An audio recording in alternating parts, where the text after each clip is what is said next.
on the road again. We can't wait to get on the road again. Telling stories to our family and our friends. We can't wait to get on the road again. On the road again. We can't wait to get on the road again. Telling stories to our friends. We can't wait to get on the road again.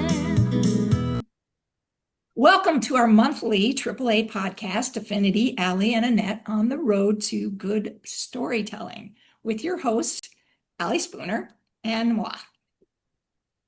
Hi, I'm Allie, and I write with Affinity Rainbow Publications along with these two lovely ladies.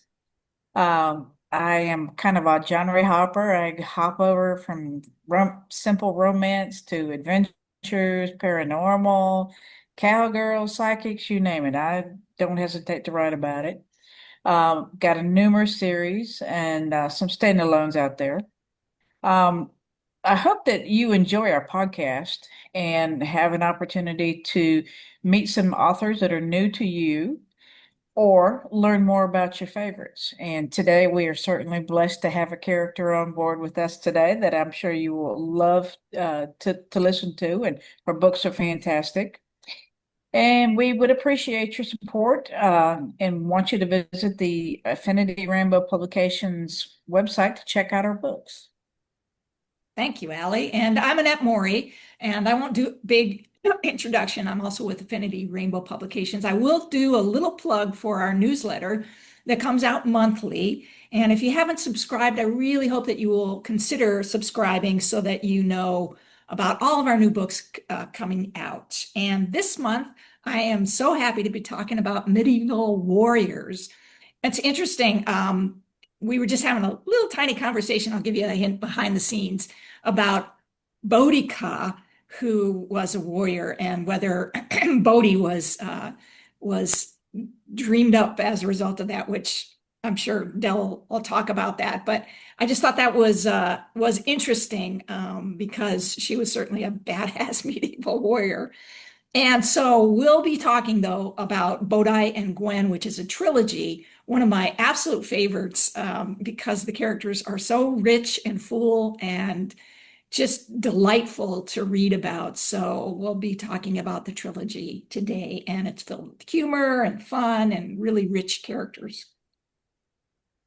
Okay, so each month we invite a special guest or guest to join us to discuss various topics of interest to writers and readers.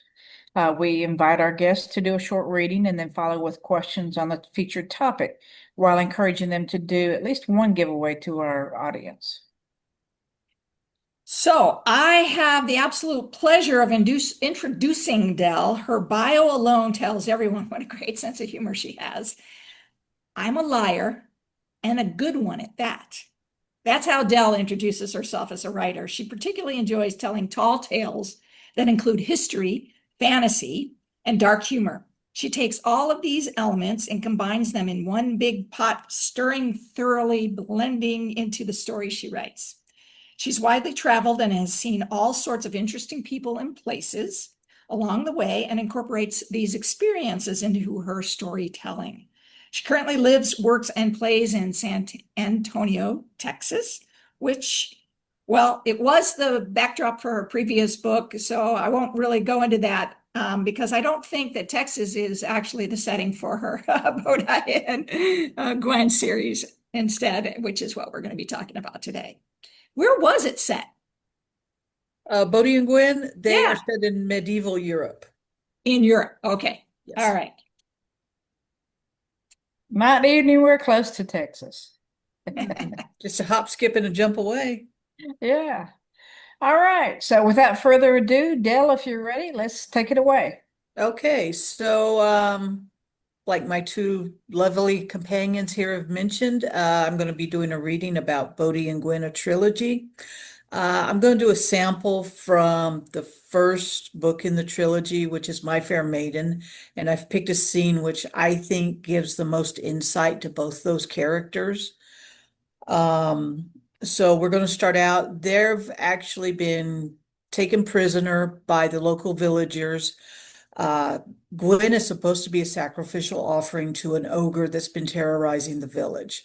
Bodhi was trying to rescue her, more or less, and she got caught as well. So they're out in the middle of the countryside. They're both staked out to these huge pillars, waiting for the ogre to come eat them. So that's what we're going to pick up right there. Okay, Bodhi, I'm sorry. I didn't know they'd do this to you. I was only trying to find a way of saving myself. I opened my eyes and leveled a look at Gwen. About that, you do realize you could have fixed everything with a quick tumble from some local lad, don't you? I'd meant it as a jest to dispel some of the tension. I'd even said it with a smile. There wasn't a hint of humor in my voice, though. From the look she shot me, I could tell she knew it was no laughing matter, although I don't know if she realized how serious I really was. You think any of them would have risked touching me knowing my fate? She asked. A youth will risk much if he's randy enough. I think Gerald would if you asked. Ew, Gwen grimaced. Not even if he was a Geraldine. Okay, if not some local lad, I'm sure you could have had your go at any number of wayward travelers. In case you didn't notice, Bodhi, Chatham isn't on a main road to anywhere. You're the first traveler to come along in at least a fortnight, and before now, I didn't need to have a go at anyone. Is that why you chose me? Because you were desperate and out of options, and I was the first fool to come along? It didn't matter to you who I was, did it? Of course it mattered. You think I didn't notice the way you look? The blonde hair, the blue eyes, those dimples. In spite of the hopelessness of our situation, I felt my lips curve up. You don't have to be so smug about it, Gwen said. I'm not being smug. Why are you smiling then? Because I was right. I knew you were interested. What? When you were staring at me across the tavern, I knew you were interested. Only in asking you to leave and taking me with you, Bodhi. You couldn't take your eyes off me. As you said, I was desperate and you were my last option. I hadn't even thought of her cheeks burned bright red until you asked me to your bed. You asked me, I reminded her. You desired me then and you desire me now. Her mouth dropped open and her eyes widened. What? I did not. I do not. I grinned, knowing this time I did look smug. Gwen, you may be inexperienced, but I'm not. I know your body better than you. The shallow breathing, the flush on your cheeks, and the look in your eyes all work against you to give your desires away. My gaze dropped away from her face. Gwen's eyes followed my line of sight to her breasts and further proof of her arousal. She struggled against her chains, and I'm certain if she could, she would have covered herself with her hands. As it was, she could do nothing to shield herself from my stare. She let loose an exasperated breath, and I couldn't help but see the way her chest rose and fell with the exhalation. Gwen, the solution to your problem is simple. My voice was husky with desire. The reach of my chain is sufficient. Once I've had you, no one, not even a half-blind ogre, would doubt that I've taken you from maiden to woman. Oh, your arrogance knows no bounds. Is it arrogance to speak the truth? Huh. She turned her head away. Then, as if she could feel my eyes upon her, she turned so that her bosom was no longer in my direct line of sight. Take me. What? I asked, lowering my sword and turning around. Dusk was upon us, and the shadows were lengthening. Take me. You heard me. Take me, deflower me, defile me, however you wish to call it. Thought you found me to be arrogant. I do, you are. You're also cocky, conceited, and jaded, she said. We only met yesterday, and already you think you know me well enough to judge me? Add rude to the list of your traits. Whether she was jesting or completely serious, I couldn't tell in the waning light. I gripped the hilt of my sword, ready to put an end to this conversation and return to my work. Bodhi, I didn't fall head over heels for you at first sight, and you weren't in that tavern looking for anything beyond a quick tumble. Let's not fool ourselves. Neither of us is in love. At this point, we probably don't even like each other very much. Even though it wasn't what I'd originally intended when I set out to save myself. If sacrificing my virginity is the alternative to being an ogre's offering, I'm willing to allow you to take what you want. You're willing to allow me. Gwen, I may be bold and rude, but you're hardly what I'd term sweet and innocent. Night is upon us, Bodhi, and we haven't the time for niceties. She huffed, and even though I couldn't see her face, I imagined she was rolling her eyes. Very well.